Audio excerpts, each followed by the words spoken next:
Have you ever felt a wave of emotion so strong it almost knocked you over? Maybe it was a surge of anger that made your blood boil. Or a deep sadness that felt like a heavy blanket you couldn't shake off. Perhaps it was a jolt of fear that froze you in place, making your heart pound in your chest. We are taught so many things in life. We learn how to read. We learn how to write. We learn how to solve complex math problems. But we are rarely taught how to understand the powerful forces that live inside us every single day. These forces are our emotions, more than just feelings. They are a fundamental part of our human experience, guiding us and shaping our world. We often think of emotions as things to be managed or controlled. We are told to calm down when we're angry. We are encouraged to cheer up when we're sad. The message is clear. Certain feelings are bad, and we should get rid of them fast. This approach has led many of us to build walls around our hearts. We learn to ignore our feelings. We learn to push them down. We learn to numb them with distractions. We believe that by avoiding them, we are staying strong. But what if this entire approach is wrong? What if emotions aren't the enemy at all? Let's try a new perspective for a moment. What if we saw our emotions not as problems to be solved, but as pure, raw energy? Think about it. The word emotion comes from Latin emovere, which means to move out. Emotions are energy in motion. They are powerful currents of life force, flowing through you and demanding to be acknowledged. Anger, a fiery, explosive energy. Sadness, a deep, flowing current. Fear, a sharp, electric charge. Each feeling carries its own unique signature. Each feeling carries its own texture. Each feeling carries its own power. This energy isn't inherently good or bad. It simply is. It is a natural resource waiting to be harnessed. Imagine if you stopped fighting this internal river. Instead of building dams to block the flow, you learn to build channels to direct it. This is the secret that changes everything. When you suppress your emotions, that energy doesn't disappear. It gets stuck. It festers inside, causing stress. It causes anxiety. It leads to burnout. It can make us sick. It can damage our relationships. It can hold us back from our true potential. The energy is still there, but working against you instead of for you. The real path to strength isn't denying feelings. It's learning to work with them wisely. For too long, we have been locked in a battle with ourselves. We have been taught to fear our own feelings. This has created a culture of emotional suppression. We put on a brave face when we are crumbling inside. We smile when we want to cry. We say I'm fine when we are anything but.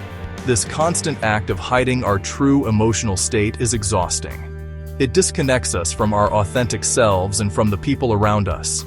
It's like trying to hold a beach ball underwater. You can do it for a while, but it takes an enormous amount of effort.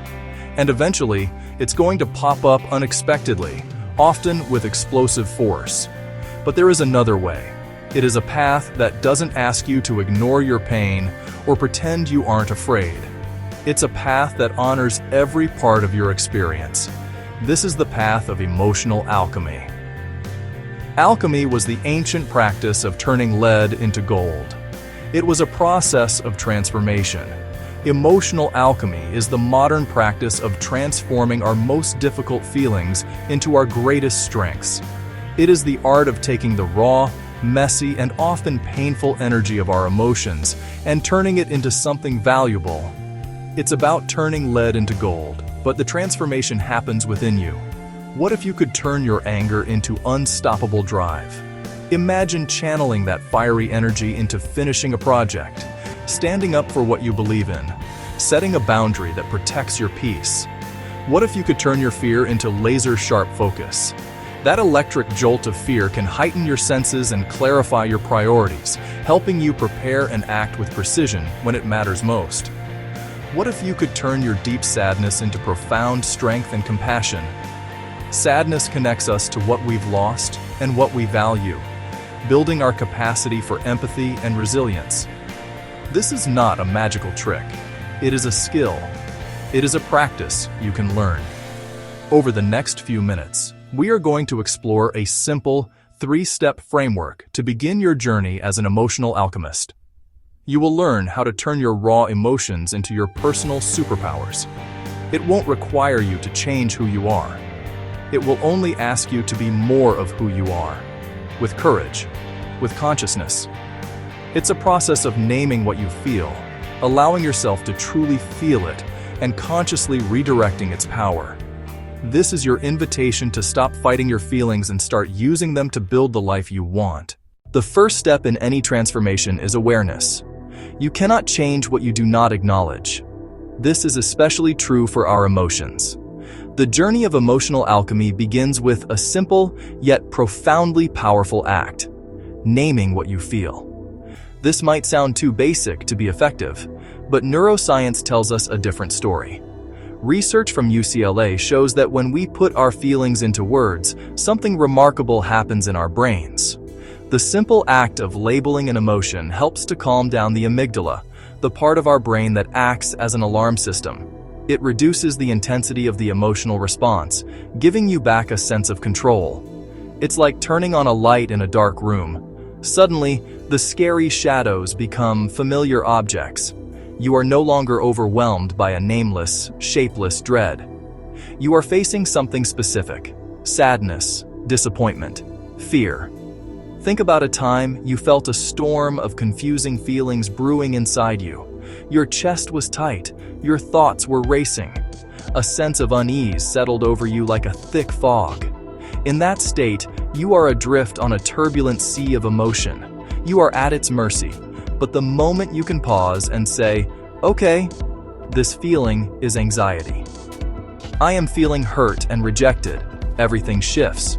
You create a space between you and the feeling.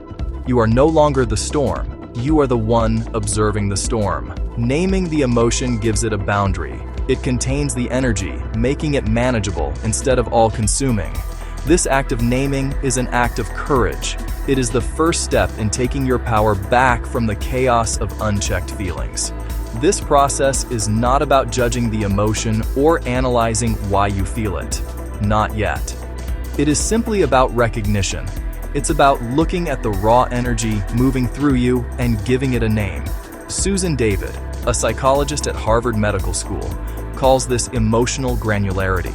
The more specific you can be with your labels, the better. Are you just sad? Or are you sad, disappointed, lonely, grieving? Are you just angry? Or are you angry, frustrated, betrayed, indignant? Having a rich emotional vocabulary allows you to understand your inner world with greater precision. It's the difference between looking at a blurry black and white photo and seeing a high-definition color image. The more clearly you can see your emotions, the more effectively you can work with them. So, the first act of emotional alchemy is to become a curious observer of your own heart. It's about cultivating the habit of checking in with yourself throughout the day. Instead of rushing past your feelings, you pause. You take a breath. And you ask a simple question. What am I feeling right now? You don't need to have an immediate answer. The goal is to create the space for an answer to emerge. This gentle inquiry is the key that unlocks the door to transmutation. It's the moment you stop running from your feelings and turn to face them with compassionate curiosity. It is in this simple act of naming that you begin to transform raw, chaotic energy into something you can understand and, eventually, something you can use. Recognizing and labeling our emotions can be tricky. We live in a world that often encourages us to mask what we truly feel. A collection of theater masks, some smiling, some sad, some neutral. We learn from a young age to put on a happy face. We learn from a young age to put on a brave face. We might feel a surge of anger at a colleague's comment, but we force a polite smile instead. We might feel a wave of sadness wash over us in public, but we blink back the tears and pretend everything is fine.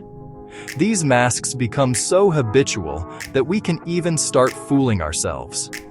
The anger gets disguised as chronic stress. The anger gets disguised as irritability. The sadness gets buried under numbness. The sadness gets buried under cynicism. We lose touch with the true nature of the energy moving through us, making it impossible to work with it constructively. To name your emotion accurately, you first have to be willing to look behind the mask. This requires honesty and a little bit of detective work. Let's take anger, for example. Anger is often a secondary emotion. It's a protective shield that rushes in to cover up more vulnerable feelings. Think about the last time you felt a flash of anger. Was it really just anger? Or was there something underneath it? Perhaps you felt hurt by someone's words. Maybe you felt disrespected. Maybe you felt unseen. It could be that you felt afraid of losing control of a situation. When you look beneath the fiery surface of anger, you often find a softer, more vulnerable core of pain or fear. Naming that deeper feeling, I feel hurt. Naming that deeper feeling, I feel scared. Fear is another emotion that wears many disguises. Obvious fear is easy to spot. The pounding heart before a big presentation. Obvious fear is easy to spot. The jolt when a car swerves in front of you. But fear can also be subtle. It can show up as procrastination. It can show up as constantly checking your phone. It can show up as over-planning every detail. It can manifest as perfectionism. It can even look like indecisiveness. When you find yourself caught in these patterns, ask yourself, what am I afraid of right now? Naming the underlying fear. Fear of failure. Naming the underlying fear. Fear of judgment. Naming the underlying fear. Fear of uncertainty. Sadness, too, can hide in plain sight. In a culture that prizes positivity, sadness is often seen as a weakness. So we push it away. We distract ourselves with busyness. We distract ourselves with entertainment. We distract ourselves with food. Unacknowledged sadness can look like profound fatigue. Unacknowledged sadness can look like a loss of interest in things you once enjoyed.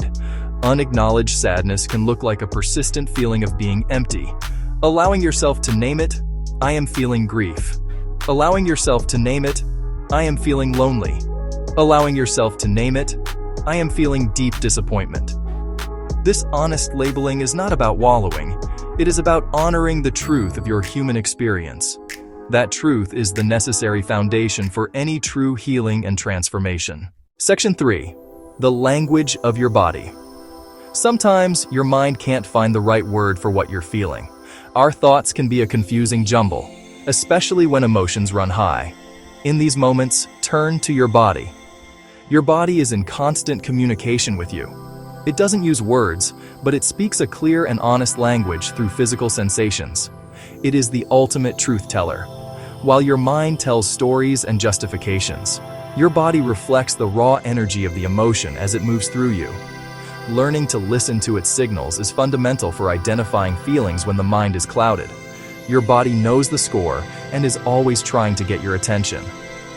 Think about the physical signature of anger. Heat rising in the chest and face. Your muscles might tense. Jaw, neck, shoulders. You might clench your fists.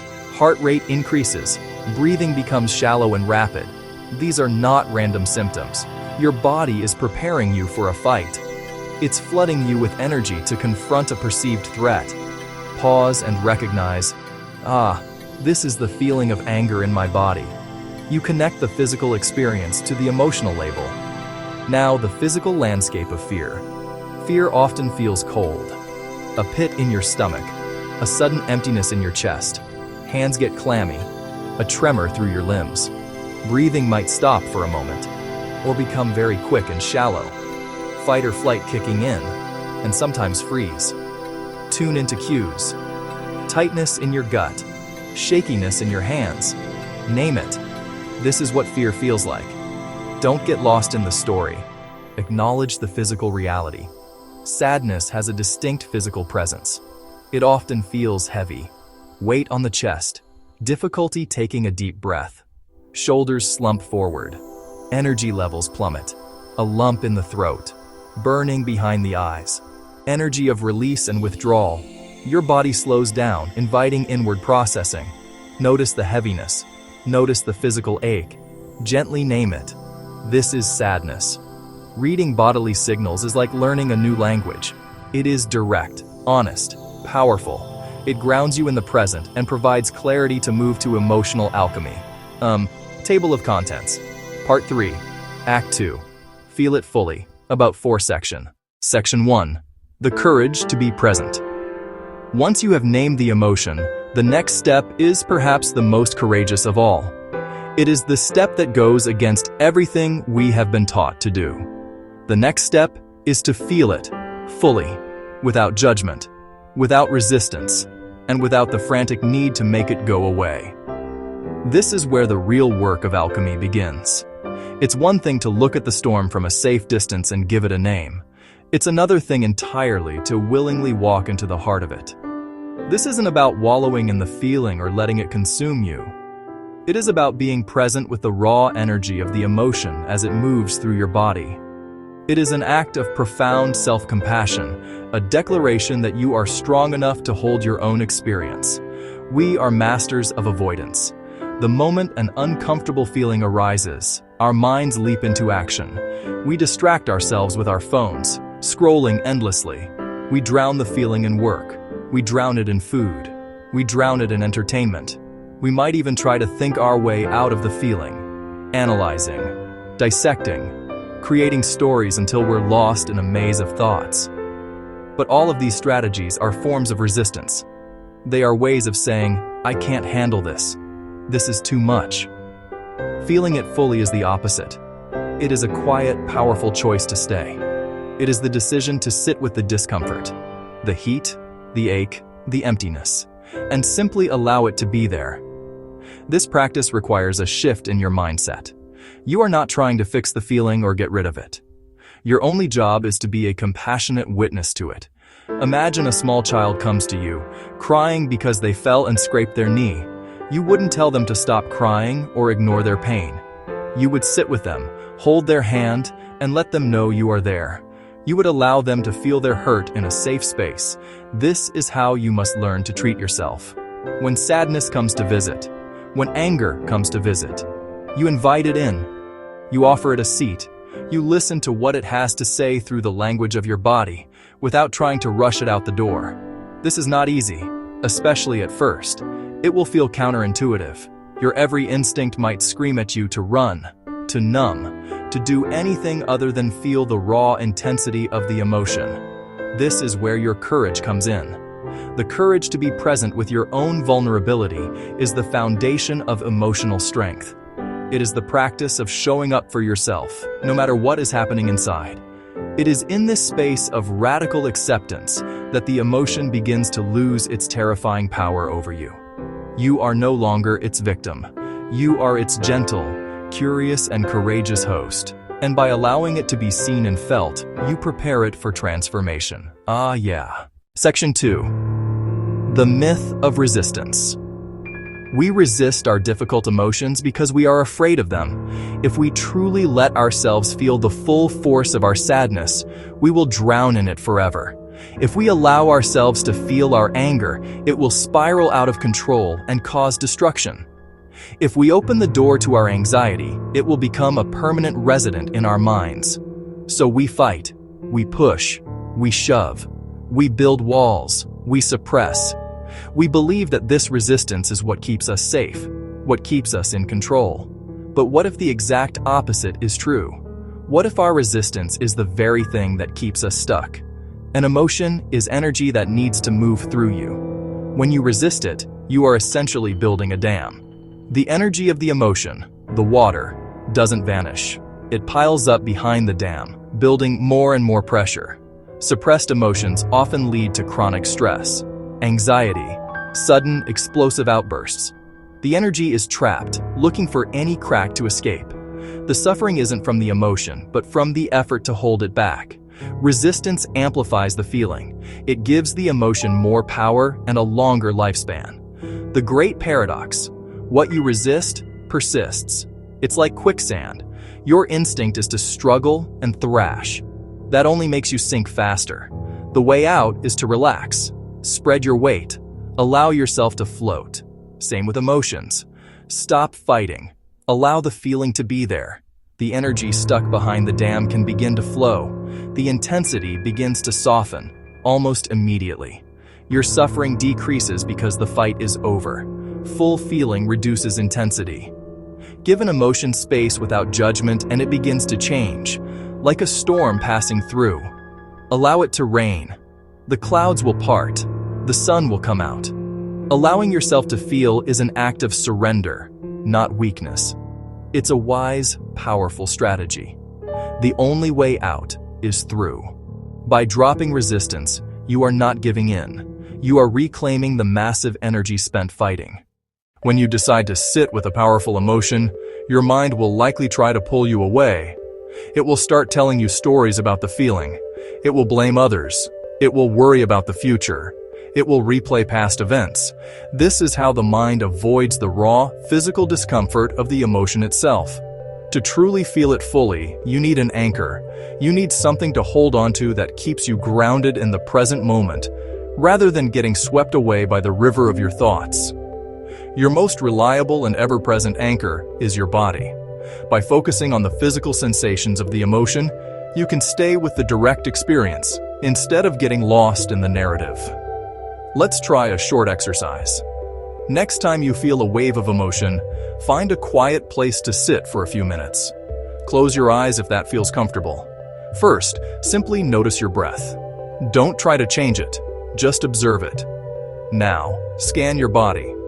Where is the emotion living? Tightness in your chest? Heat in your face? A pit in your stomach? Heaviness in your shoulders? Your job is not to analyze or name it. Your only job is to locate the physical sensation. Get specific, sharp or dull, vibrating or still, hot or cold. Be a curious scientist exploring a new phenomenon. As you focus, breathe into the sensation. Imagine your breath traveling to that place. Imagine the breath gently surrounding the sensation, creating space. With each exhale, imagine softening the muscles there a little. You're not trying to make it disappear. You're being with it, breathing with it. If your mind wanders into a story, gently guide attention back to the physical feeling, back to the anchor. This is the practice. A simple, repeated act of returning to the present reality of your body. This does two things. First, it keeps you grounded and stops you from being overwhelmed by the mind's stories. It shows you the emotion is a cluster of physical sensations, temporary. They rise, they crest, and they fall. Second, bringing loving, non-judgmental attention helps the emotional energy flow. You let it be processed and released by the body, not stuck. You prove to yourself you can handle this. You build trust in your capacity to hold whatever comes your way. It can be helpful to think of your emotions as waves in the ocean, and you are the ocean. An emotion is a temporary event. A wave rises from the ocean. It travels across the surface, it crests, and then it dissolves back into the ocean from which it came. The wave is not separate from the ocean. It is a momentary expression of it. In the same way, your anger, your fear, or your sadness is a temporary wave of energy moving through the vastness of your being. You are not the wave. You are the entire ocean. The wave of anger can be huge and powerful, but it cannot harm the ocean. The ocean is deep and wide enough to hold any wave, no matter how turbulent. When you practice feeling your emotions fully, you are learning to be the ocean. You are learning to rest in your own vastness and allow the waves of feeling to rise and fall without panicking. When you get lost in the story of the emotion, you are mistaking yourself for the wave. You are forgetting that you are the deep, calm, and unchanging ocean underneath. The practice of feeling fully is the practice of remembering your true nature. It is the practice of observing the wave from the deep stillness of the ocean floor. You can watch the wave of sadness move through you, knowing that it will eventually pass, leaving the ocean as it was before. This perspective changes everything. It takes the fear out of feeling. You no longer have to be afraid of the waves, because you know they are just temporary disturbances on your surface. They are part of you, but they are not the whole of you. This understanding allows you to approach your feelings with curiosity instead of fear. You can watch the wave of anxiety build and think, look at that. An anxiety wave is moving through me. I wonder what this one feels like. You can observe its texture, its temperature, and its intensity, all while knowing that you, the ocean, are perfectly safe and whole. You remain the calm, steady witness to the passing show. So when you feel a difficult emotion, remind yourself of this truth. Say to yourself, I am the ocean. This feeling is just a wave. This simple mantra can help you create the space you need to feel without being consumed. It helps you unidentify from the emotion. You are not your anger. You are the vast, spacious awareness in which anger is appearing. You are not your fear. You are the deep stillness that is holding the experience of fear. By allowing the waves to be waves, you let them complete their natural cycle. They rise, they express their energy, and they dissolve back into you. This is the essence of feeling it fully. It is allowing energy to move, unimpeded, through the boundless space of who you truly are. You have named the emotion. You have bravely sat with it and felt its energy fully. Now, you arrive at the final, transformative step of emotional alchemy. Redirect consciously. This is where you become the master of your inner world. You have acknowledged the raw energy, and you have allowed it to flow. Now you get to decide where that flow goes. This is not about getting rid of the energy. It is about harnessing it. Take the power of that emotion and channel it towards something constructive and meaningful. Stop being a passive spectator. Become an active director of their power. It is the alchemist's choice. Think of the emotional energy as a powerful, rushing river. Chaotic river, guided into channels irrigating a garden. In the past, you might have tried to dam it up. Suppression.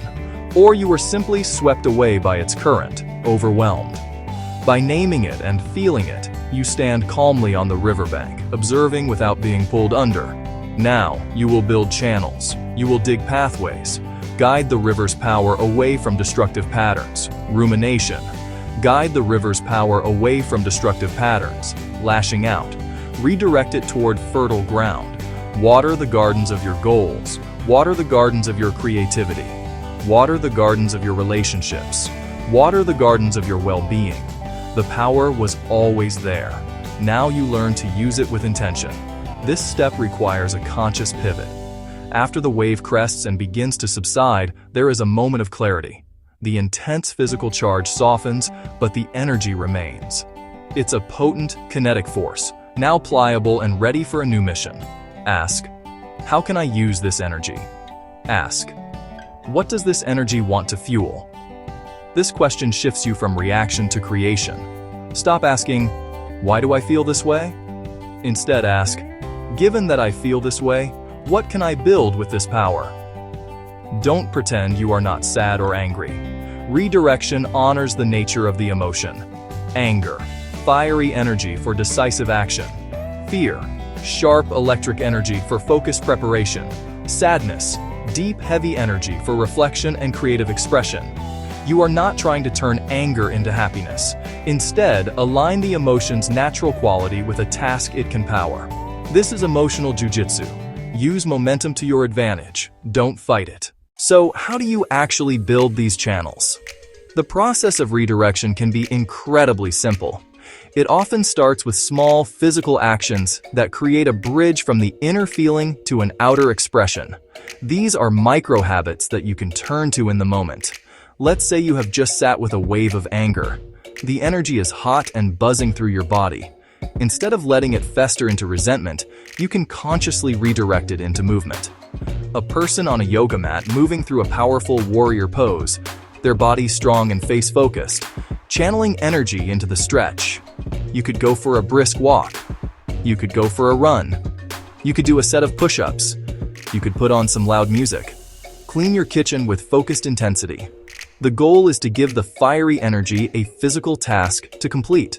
This metabolizes the energy and prevents it from getting stuck. Breath is another powerful tool for redirection.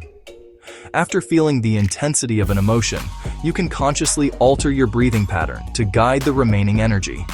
If you are working with the scattered, high-strung energy of anxiety, you can use your breath to channel it into focus.